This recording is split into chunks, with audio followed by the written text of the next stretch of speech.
Hey everybody, it's Lynn from A Bit of Birdsong, and I thought I would try making some paper at my desk inside. I've got my blender with paper scraps and water. Hopefully I have enough water in here. This is an old Sunbeam blender that I found at the thrift store. It looks really dirty. That's paper in there. It was like $2. I thought it would be perfect for the workshop. So this is only used for paper.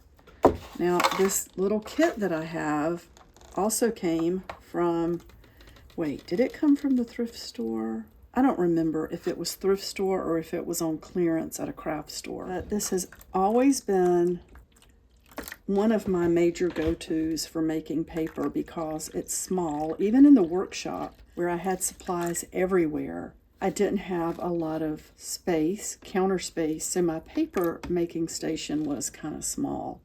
I hope I remember how to do this, and I think in the middle of cleaning out, I accidentally threw away my blotting fabric, the little pieces where you help get the water off of the tray. Now, I don't know if they even make this paper making kit anymore. This is National Geographic. They might have changed their design, but we need a screen. That's what this is.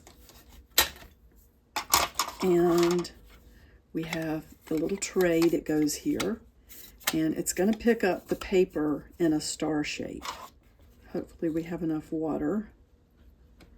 And I have blended this using a setting called Liquify. You can see there are bits of paper here.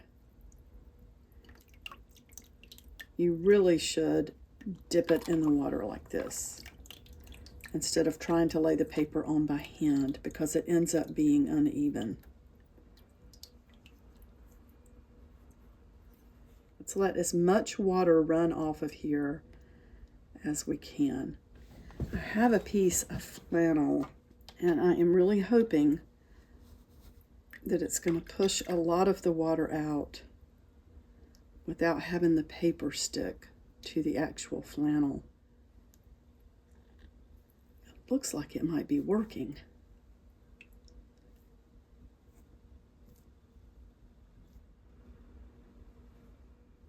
I kind of use mine however I want to. I think you're really supposed to have those little sheets that were cut to size, the blotter fabric to lay down and put the paper on that and press it to really squeeze all the water out. You see, if I pull this away, we do have that perfect flower shape. I usually just take my screen over to a prepared paper that's laid out. In this case, I have a baking pan with some aluminum foil on it because I'm going to bake these in the oven to speed up the drying time. I am going to go flip this upside down onto that aluminum foil, maybe with a little bit of force to see if it'll come off in one complete shape. It did. And add some flower petals. Now, I don't know how well they're going to stick because let's put some in the water because we're putting them, just laying them on the top. Maybe if we press them down a little bit, some of them will stay. I have this container that holds all kinds of petals.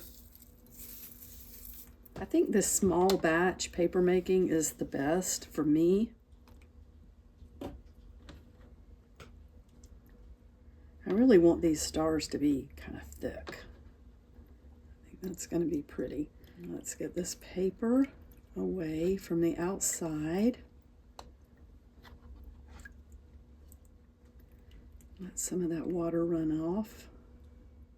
The thing about having the petals on top like this, the way I do it, once I press the water out and flip it over, they tend to stick pretty nicely because you're kind of smashing them in underneath the paper and they dry that way.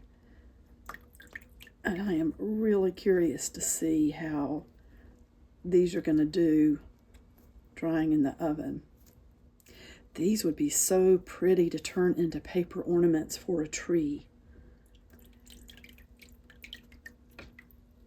And this would explain why the blender looks as messy as it does. You can see how all these little bits of paper end up everywhere and they dry and stick. I think it's pretty. It's not, but if you didn't know what it was, you would say, what in the world is that all over that blender?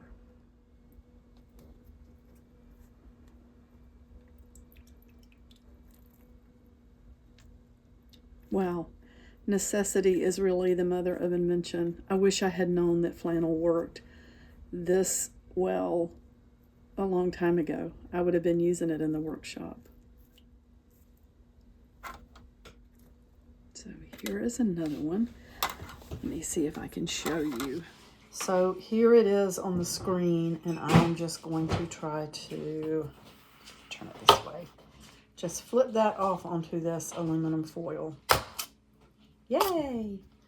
So that came off perfectly. I hope you can see it okay. I was just thinking, one thing I definitely would not want to have happen is my phone to fall from up there into this. That would be a tragedy. So I just wanted to show you the process I use, and I'm going to make a few more pieces, but since you know the process, I don't need to just have you sit here watching this.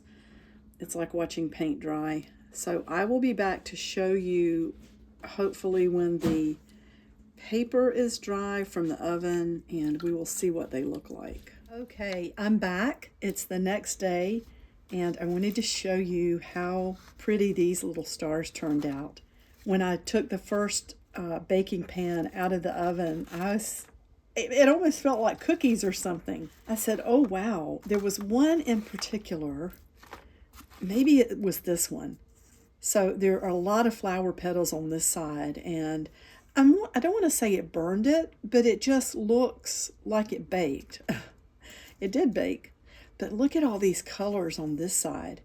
This particular star must have had a lot of those darker petals. So I baked these at 325, probably 20 minutes for each batch, but I set my timer and I was very careful to keep checking them. Do this at your own risk. You know, putting anything in the oven, there is a risk of fire, and you could also dry these outside, which is what I always did when I was making these in Papertown. I would just put them outside to dry, and then bring them in on big sheets of paper or cloths, cotton cloth that they could lay on and dry overnight.